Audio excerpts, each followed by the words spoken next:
আলহামদুলিল্লাহ আসসালাতু ওয়াসসালামু আলা রাসূলিল্লাহ। আজকের আমরা ইনশাআল্লাহ হামস কায়দা সম্পর্কে জানব। তাহলে চলুন ক্লাসটা শুরু করা যাক। আউযু বিল্লাহি মিনাশ শাইতানির রাজীম। বিসমিল্লাহির রহমানির রহিম। সর্বপ্রথম হামস অক্ষর কটা আছে? যেমন ইখফা অক্ষর 15টা হয়, ঠিক তেমনি হামস অক্ষর 10টা আছে।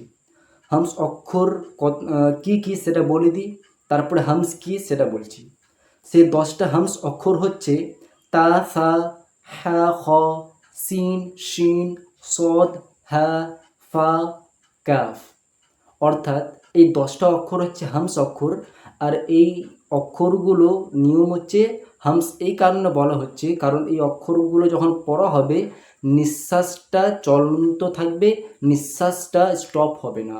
অর্থাৎ যখন এই 10টা অক্ষর যুক্ত হবে নিঃশ্বাসটা জারি থাকবে। এবার এই 10টা অক্ষরের মধ্যে 8টা সমস্ত অক্ষরে যখন যুক্ত হয় নিঃশ্বাসটা আমাদের জারি থাকে, চলন্ত থাকে। যেমন আলিফ হা জাবার আফ, আলিফ হা জাবার আহ। কিন্তু দুটো অক্ষর আছে, এখন এই 10টা অক্ষরের মধ্যে 8টা অক্ষর আমরা অটোমেটিক্যালি সঠিক পড়ি, তাই জন্য সেই 8টা অক্ষর বাদ দিয়ে দুটো অক্ষরকে এখন আমরা জানবো। সেই দুটো অক্ষর হচ্ছে তা আর কাফ। মনে রাখবেন, খুবই ছোট আর সিম্পল কায়দা আছে। তা আর কাফও একটা দুটো হামস অক্ষর আছে। তা আর কাফ যখন যুক্ত হবে তখনও নিঃশ্বাস বার হবে। অর্থাৎ আলিফ তা জাবার, তায় সাকিন আসলো, আলিফ তা জাবার কি হয়?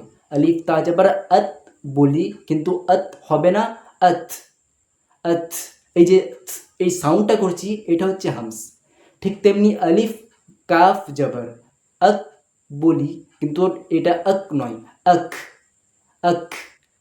এই সাউন্ডটা নিঃশ্বাসের মতো বার হচ্ছে সামান্য, এটা আসবে। এটাই হচ্ছে হামসের কায়দা।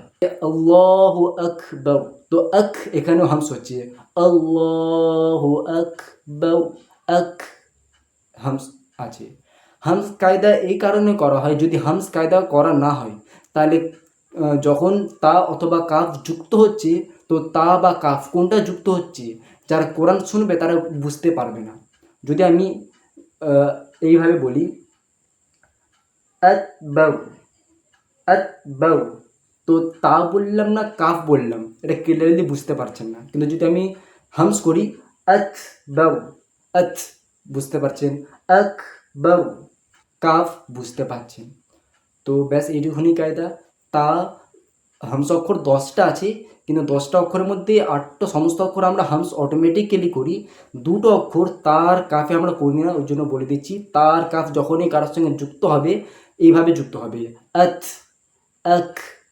ঠিক আছে? কোনো প্রকার ডাউট থাকলে অবশ্যই কমেন্টে জিজ্ঞাসা করবেন।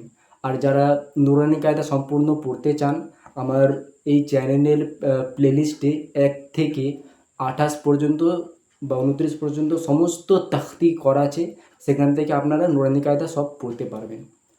ওয়াসসালামু আলাইকুম।